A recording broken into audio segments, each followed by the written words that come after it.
What is going on? And welcome to the first episode, the pilot episode, as he wants to call it, of the It's Fake Football Show. On top of our love for soccer, we love fantasy football as well, and we have a league between me, Beef, Paul, and Steve, among others, the Tutto Posto podcast, and friends, and some family. But yeah, we wanted to start this. We wanted to have some fun talking about the league and fantasy football all year long, and it's coming in hot. A lot of fantasy football topics and talk is happening between us, between the league chat. I'm starting to listen to a lot of podcasts again. You know, it's the season and it's coming in hot. The weather's changing, getting a little cooler out, which I love. But yeah, it is August 16th. It is a Monday. Happy Monday. And it's me and Beef here. We don't have the rest of them, as they probably don't enjoy talking about fantasy football or football as much as me and Beef do. Um, it's always fun to talk to Beef about it. And how you doing, Beef? I'm good. I think they might be in for like a podcast here and there about fantasy football, but I think they're more of a spree of the moment guy. They love talking soccer. Uh Fantasy football, they like to play it, but I don't know if they'd like to do a podcast about it. So that's why me and Mick are here. Um but welcome everyone. Yeah, and hopefully we can. I mean, it's probably going to be posted through the Tutto Posto channel. And, if you want to listen to it, you listen to it. We'll send it to our league members, and we hope they listen to it. So, hello, league members, and welcome to the first podcast. But before we get into draft order, which has been picked, any picks that we think players we like coming to the season, et cetera, we do want to just lead in with history of the league and past winners and how the league has transformed over the years that we've been playing in it. So the league goes back to 2015, Beat, correct? 2015 was the initial year. 2014, and let me throw out there, I was not in the league in 2014. No, yeah, you were one of the people we added along the way, and you stuck with it. Um, Once you got your chance in this league, you took it, and you are working towards your first championship still.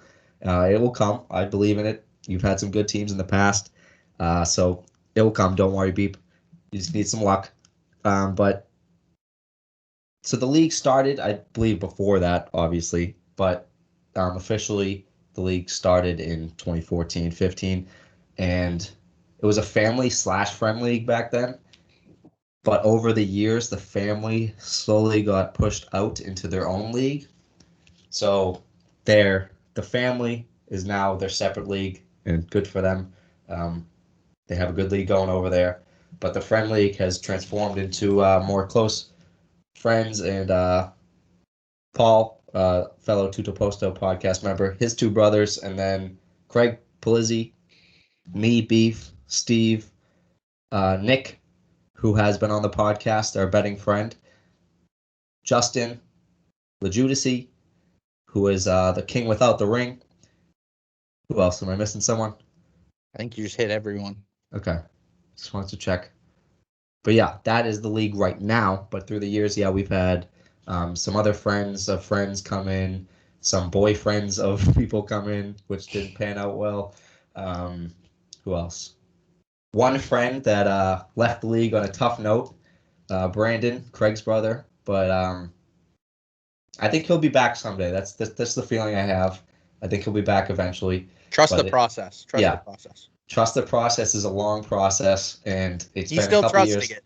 Yeah, it's been a couple years since he left on a tough note, but I think he'll be back, and we'd love to have him back.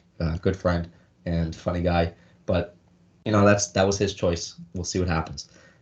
And as it goes for champions of those years, me, luckily enough, I can say I've won 3 times. I've held the trophy 3 times. We finally added a trophy to the league a few years back, and we got our names on that trophy. So I won back-to-back years. One of those times, had a year off, and then won the next year. I've been in the finals 5 years of the 6 or 7 years I've been in the league. Beef pointed out to me that I came in 10th in the first year, but I think that was my first year that I ever played fantasy football, so I cut myself some slack there.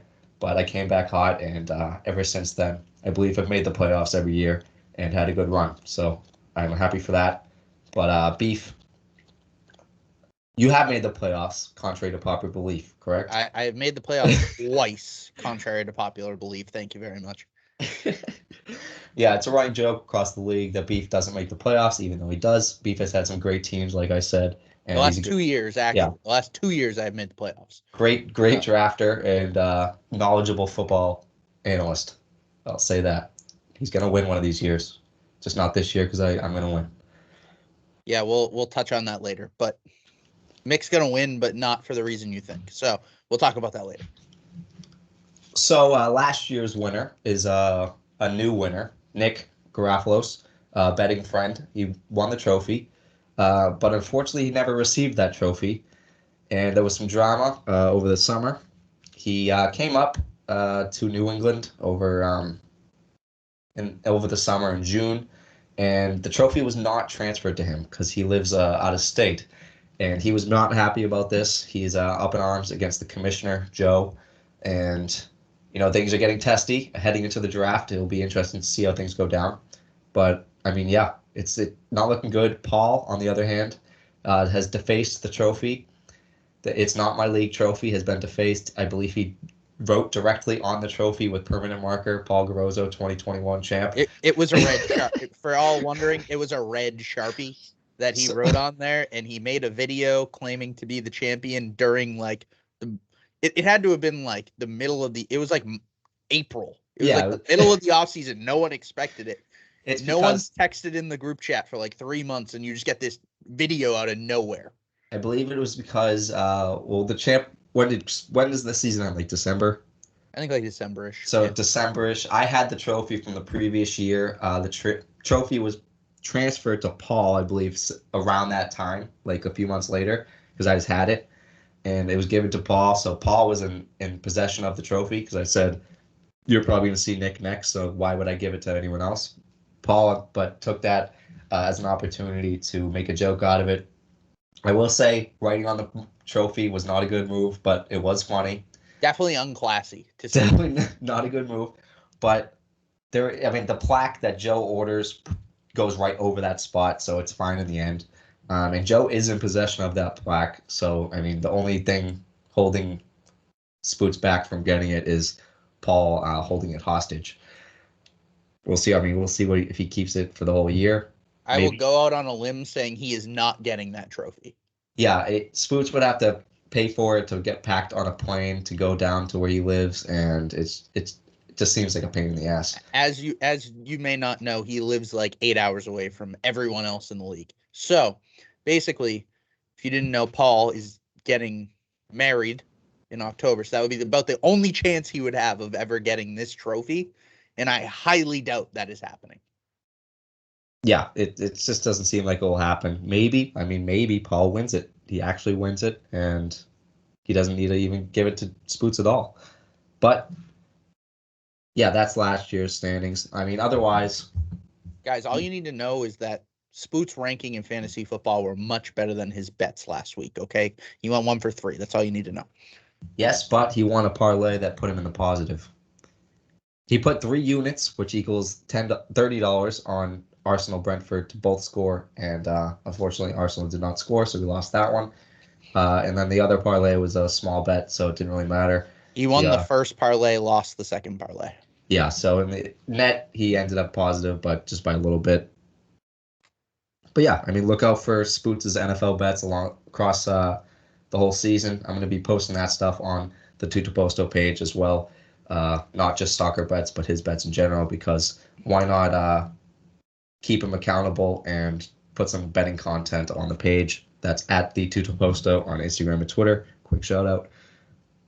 But yeah, I wanted to quickly go over the other standings because Spoots did win, but there were some notable situations, I guess, that went down. Slice, the king without the ring, mostly. He was top of the league.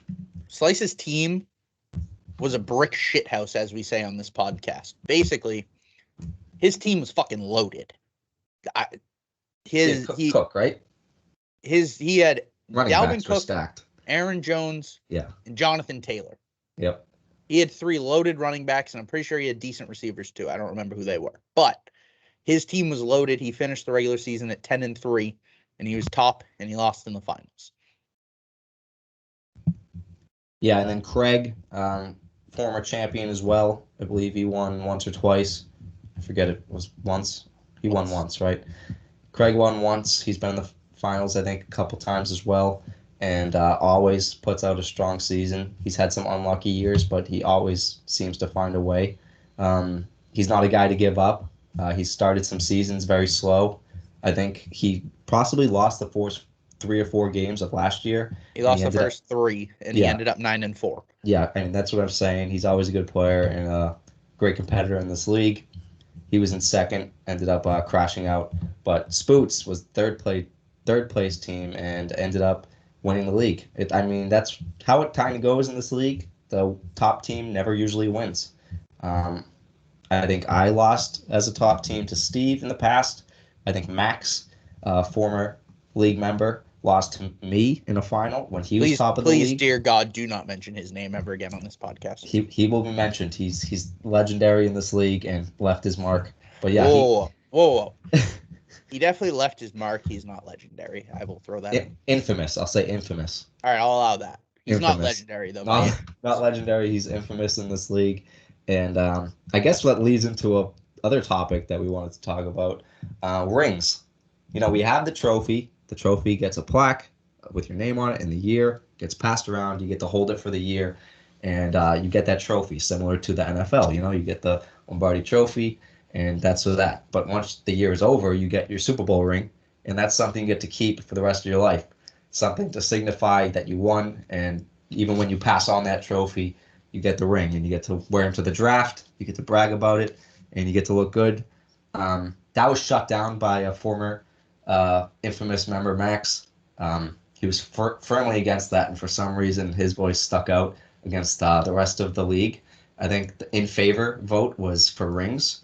I think me, Paul, everyone are kind of in favor, but for some reason, it just didn't stick.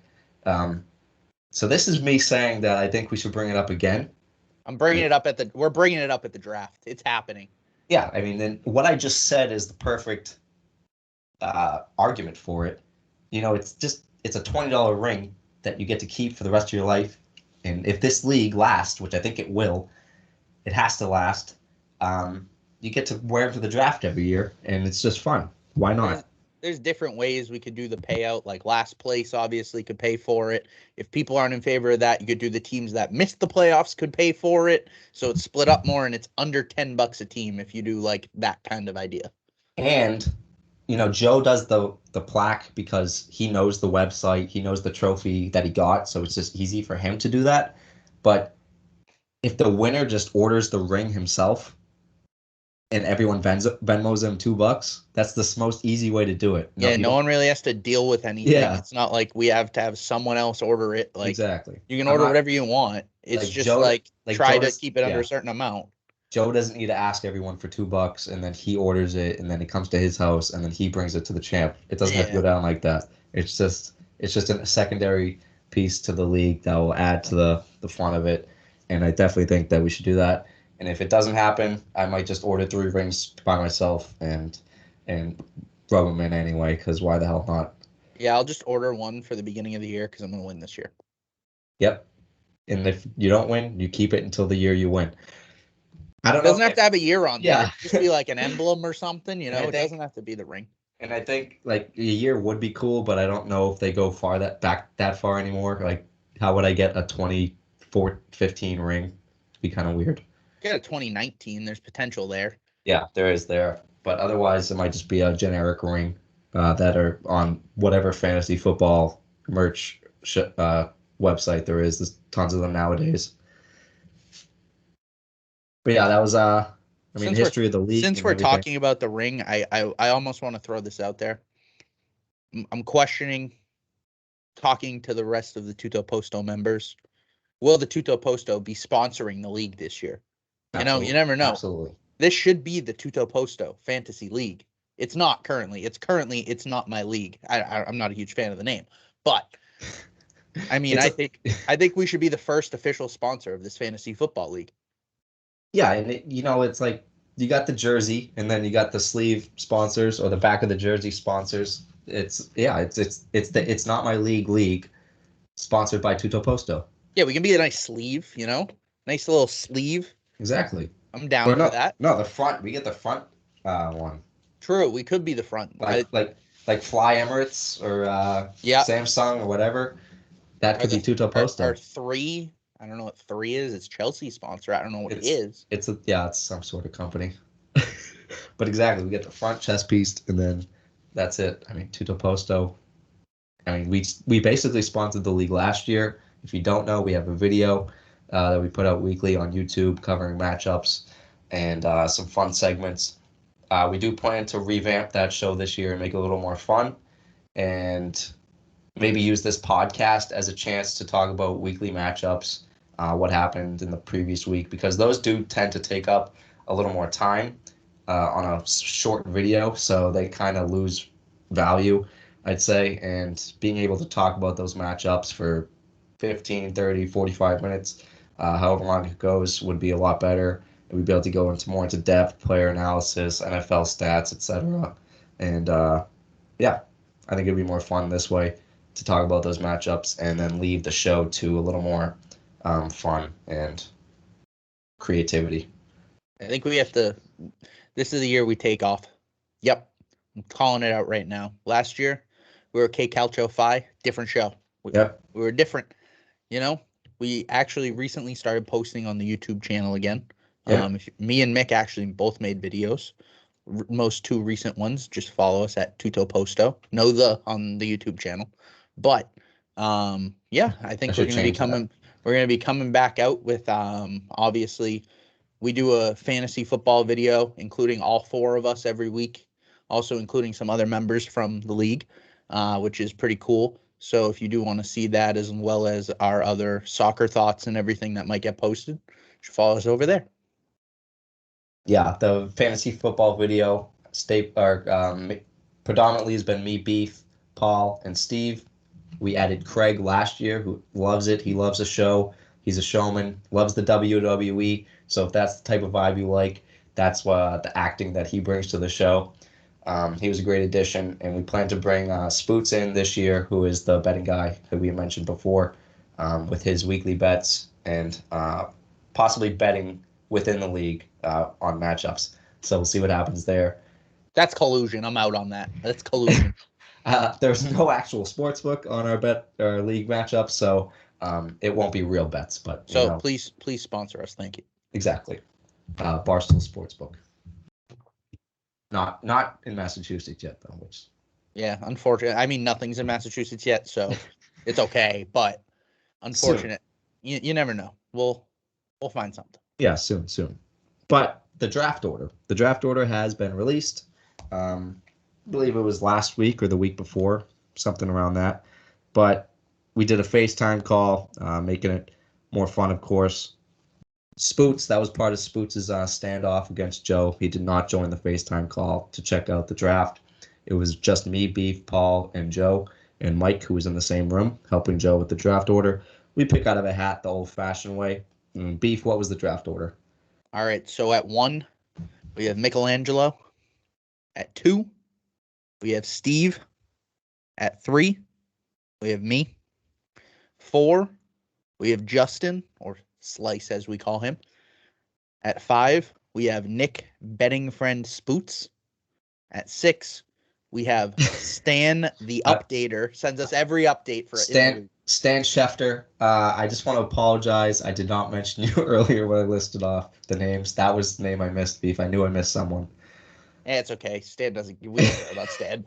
We'll talk about Stan. No, Stan. We don't care about Stan. I care about Stan. We know you don't. But we'll talk about Stan. He's just gonna get mad at me anyways. He got mad at me last year for nothing, so I might as well start something. Exactly, but this is the time to bring it up. But carry on. Then we got the back-to-back twins. We have Mike G at 7 and Joe the Commish at 8. At 9, we have the married man Paul, and at 10, we have Craig, as you know, the showman, also known as Booma.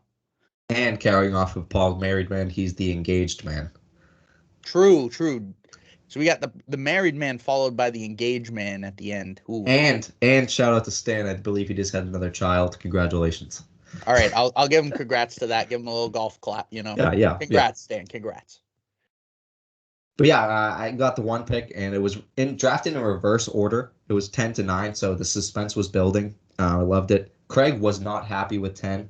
Um, it is good to be at the end of drafts, especially with the snake. And I mean, this year, I think people don't really like the middle of drafts. I think that's the word around the street. So end of the draft is not a bad spot to be. So me, Beef are in a good spot at the top. Paul, Booma at the end are in a decent spot. Getting those back-to-back picks is always a good feeling. You don't really have to wait in the middle just over and over again. I've had some success in the middle, but I like the one pick this year, but there is news on that. The one pick has been traded to Paul, so we are technically swapped for those first rounds. There are some sub rounds that we swapped as well to make it a little more than just one pick. And yeah, that's all I'll say at this moment. I'm not a huge fan of this trade. I will say it is technically fair because Paul did offer the trade to Yeah. Mick. That is how it went through. I can kind of go over the details of it if you would like, Mick. Sure. It is so Paul is receiving Mick's first pick, 10th round pick, and 14th round pick, and Mick will be receiving Paul's first round pick, second round pick, and fourth round pick, I believe. Yeah. So my thoughts, I'll give my honest thoughts. I genuinely believe this is Mick favored. So Paul obviously will most likely be picking McCaffrey, as well known, probably the one pick in every league. But I think it's more of the sub round picks, 10th and a 14th for a second and a fourth to move up 8 spots. I personally would not have done that myself, not even close. But I don't know. Mick apparently has claimed there is a hidden gem inside of this trade that is a mutual agreement and should be good for both teams.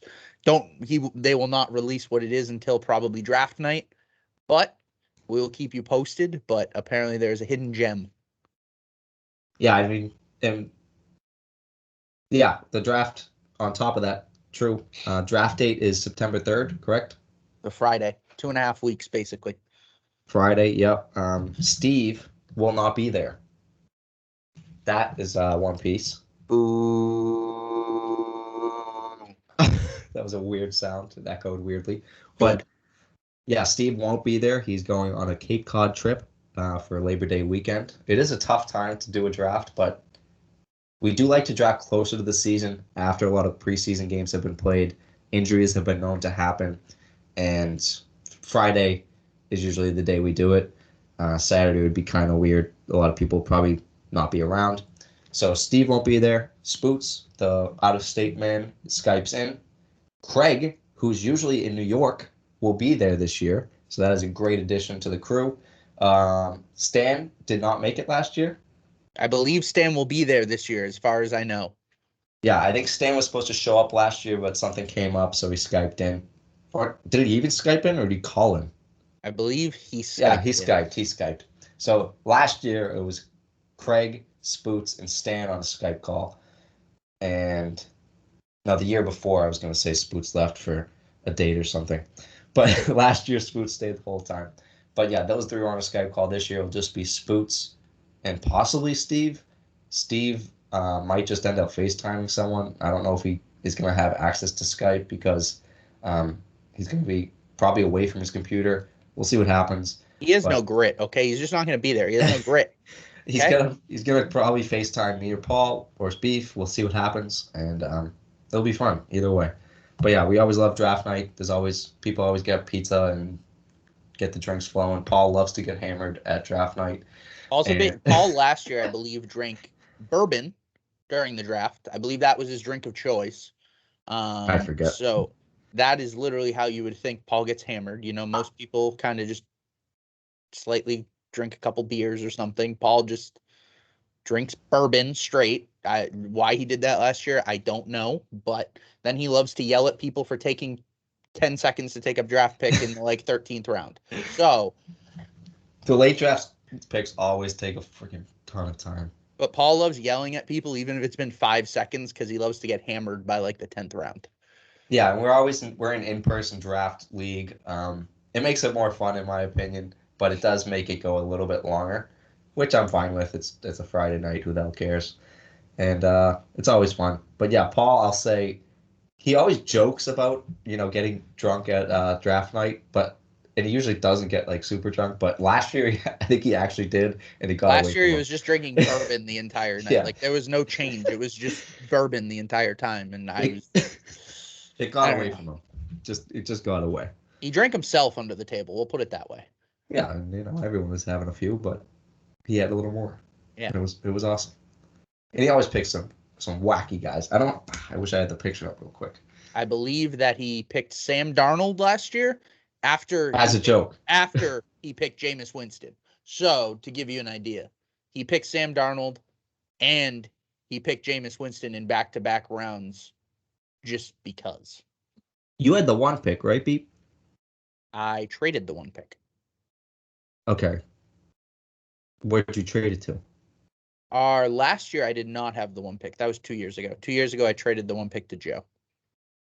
Okay, yeah, this is the 2019 Last draft. year, I believe I had the 7 pick. Okay, let me see. The one I'm looking at had you at 9. Is this the 2020? I may have been 9. I think you were 9. Stan was 1, right? Yeah, with Was it McCaffrey.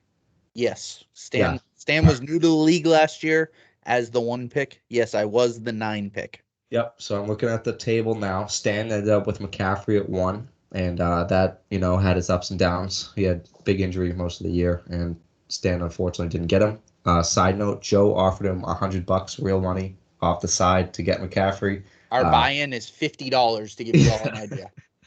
So that didn't go down. Stan stuck with McCaffrey. Bit him in the ass, but that's all right. Stan's a great guy. He had a decent team, just unlucky first year. Paul picked Saquon at 2, and that what happens there. Season-ending injury. Unfortunate luck for Paul. Paul always seems to have that luck. I believe he had OBJ the year OBJ got hurt, and probably someone else mixed in those years. Not sure. Nick Chubb. Nick Chubb also got hurt last year, and he picked Nick Chubb in the second round. So Yeah, exactly. And Lamar Jackson had an off year for most of the year. Paul had a tough year, but he didn't come in last. And then I was at 5. Michael Thomas was my 1 pick. Maybe a little early, but I had him the year before, and I wanted him. Just unlucky. Ends up with the injury, ends up with some off-the-field problems. And, he might miss this year as well, at least part of the season, the beginning of the season. I believe he's on a PUP list, and if you're not taken off that list prior to the season, you miss 6 weeks automatically. So, we'll see what happens. There was news on him the other day, clearing the air with Coach Sean Payton. And, yeah, that's good to hear, but still a lot of people have him lower this year, and probably rightfully so. New quarterback. But we'll see what happens. He's a great guy. I have his jersey on as we speak. But yeah, and the Beef, who'd you get? Josh Jacobs. I picked Josh Jacobs at the 9. Not a bad pick, not a great pick. Kind of did okay. Did what he was expected to do. Yeah, and I'll say the amount of trades that went down this offseason, and if you don't pay attention to that, and then all of a sudden pick up the depth chart and listens to podcasts and hear where these guys are, you will be shocked, because that's me right now. I have no clue the amount of players that got moved. I did not know Kenyon Drake went to Las Vegas. I did not know who else. Philip Lindsay went to Houston. Mark Ingram went to Houston. Yeah. Deshaun Watson isn't able to play right now. Yeah, unable to play. So to give you an idea, two running backs who are on the same teams went 9 and 15, because I picked Jacobs and Mick picked Drake in the second round. Yeah. So also a horrible pick. My team was rough. It happens. And DJ Moore, not a great second year in a row from him. My team was good. I should have picked a different third round player. I picked Kenny Golladay. Screwed me. If I didn't pick Kenny Golladay, I think I potentially could have won the league. Kenny Golladay now on the Giants. Yeah, that guy stinks. I'm never picking him again. It's just the amount of people that moved. Jamal Williams went to Detroit. It's like the list goes on and on. Who am I missing here? There's a bunch of players who moved. I mean, and the amount of players that got drafted over, like James Robinson might take a back seat this year to Travis Etienne. Lindsey, Mark Ingram to Houston, like we just said. Um, They also have David G- Johnson. Gio Bernard to Tampa Bay, great addition in my opinion. People are saying he could play the James White role for Tom Brady over there at Buccaneers, only making that team a little stronger. Julio Jones to Tennessee, that was a wild move. That team's possibly one of the best receiving core in the league. I really like that team this year. Who else?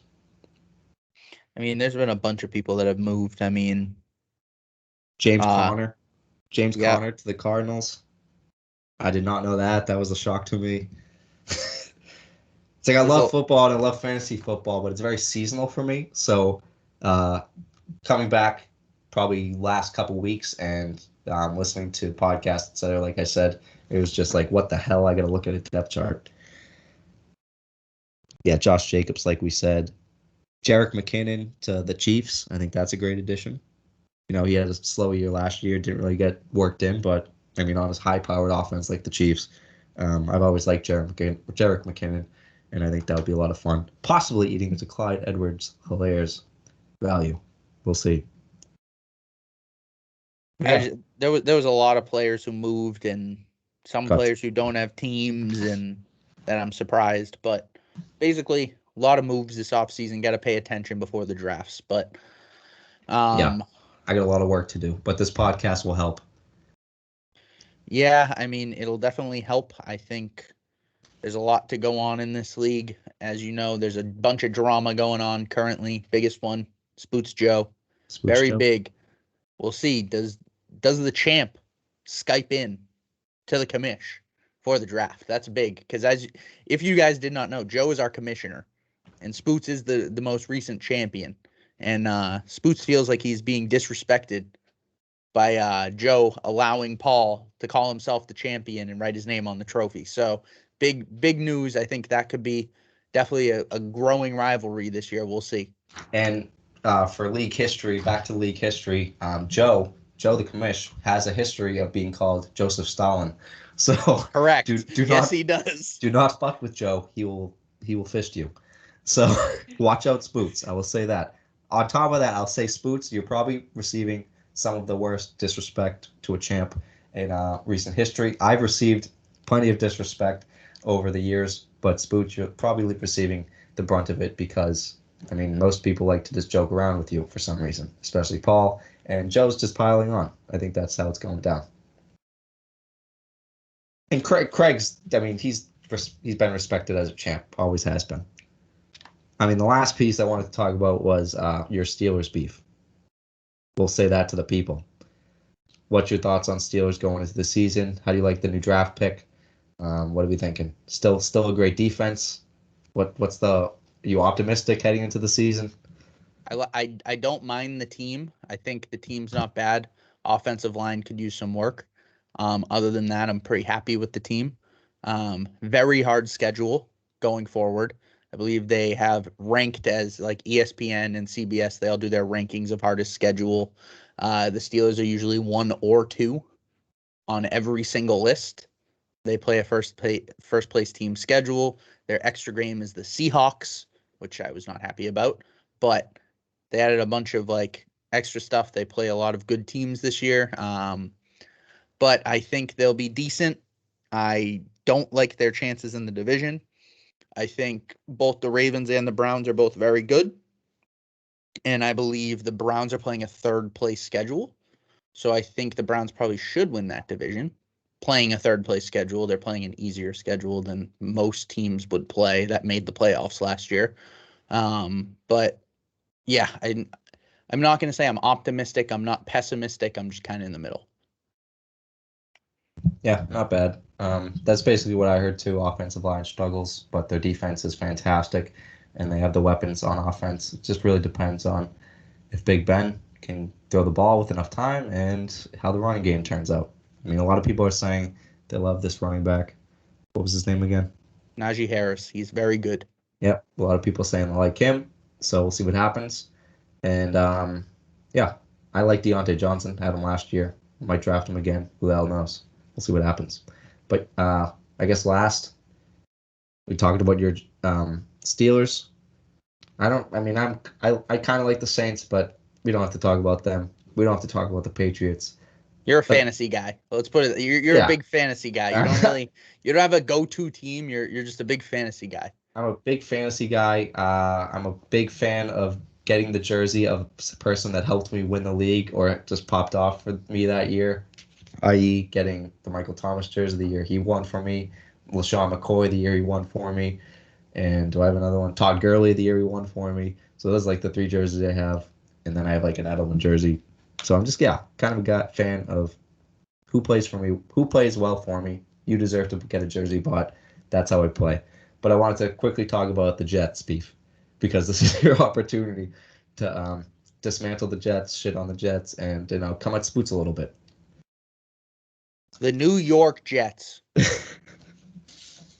don't know what to say about them. Well, they are AFC East playoff contenders. Let's put it that way.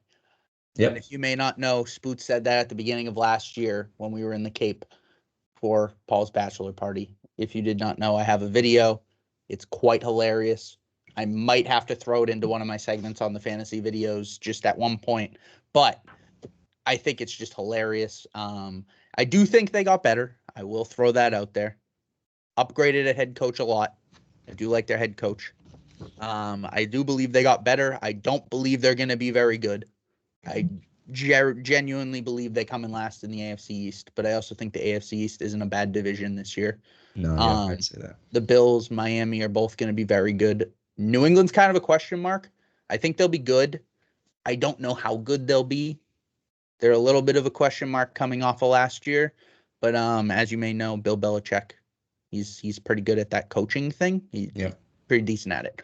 But yeah, I think the Jets come in last in that division. I will say that not because I'm pessimistic or ripping on the Jets. I just think they're going to win like 4 to 5 games, and that's going to pretty much be it. And I also think their division is probably the second best in the AFC. Yeah, I mean, if you're playing the Bills twice, the Dolphins twice, and the Pats twice, the Bills are unbelievable. You're probably going to lose to them twice no matter what. Like you said, the Dolphins only gotten better over the past couple of years, and I'd take them over the Jets twice too, which is tough for Spoots, but that's the way it is. And the Pats, of course, like you said, that's the edge they have with Belichick as their coach. No matter what that team was configured as, he could outcoach a lot of people and figure out a way to win like they always do. So yeah, I mean, Spoots, I think, put a futures bet in on the Jets winning the AFC East. So we'll see how that turns out. Because it's good value. Why the hell wouldn't you throw some money at it? But so does he just like taking money and throw like whipping it? So you take a trash can here. You may not be able to see it, but you take a trash can. I can see it. All right. You take the trash, like his money, and you just throw it right in there because that's what he's doing. It's a futures bet. It's something you toss at the wall and hope it sticks. And then 7 months later, maybe it pans out. No, it's not happening. I refuse to believe there. I will say, so most people say you never can call anything impossible. There's a 0% chance the Jets win the AFC East. 0. Yeah. 0. I put it at very, very low chance, and that's why there's no chance. Just stop. That's why the value is so high, and if he ends up winning it, it may have been $100 too. It wasn't even like chump change. So he just likes to take Benjamin Franklin's out and burn them. Yeah, I think he burned that one already, but it's virtual money, so who the hell cares? It's off past winnings from his soccer parlays. But I mean, yeah, I think that's all we have for today. First fantasy football podcast. I'd say is a success, and again, it's not my league sponsored by Tutto Posto, and this is it's fake fantasy show it's fake football show because it's fake football. It's not fantasy football. It's definitely fake, but yeah. It's fake. Thank you all for listening. It was the first show, so may have been not exactly what we planned, not as seasoned as our obvious soccer podcast, but I think it was definitely a good start. Yeah, I think this was a fantastic podcast and just the same as Tutto Posto. Good flow to it, good topics. It's only going to get better. We'll have weekly matchups to go over in the future. We got a couple more weeks of preseason. Maybe we'll mix in some preseason analysis if you watch those games. And heading into the draft. Any further drama, further news. We'll keep you And yeah, updated. exactly. But yeah, if you like this and you like me and Beep, listen to the Tutto Posto podcast, our soccer podcast. Follow us on Instagram and Twitter at the Tutto Posto. And thank you for listening. Go Ciao. Steelers.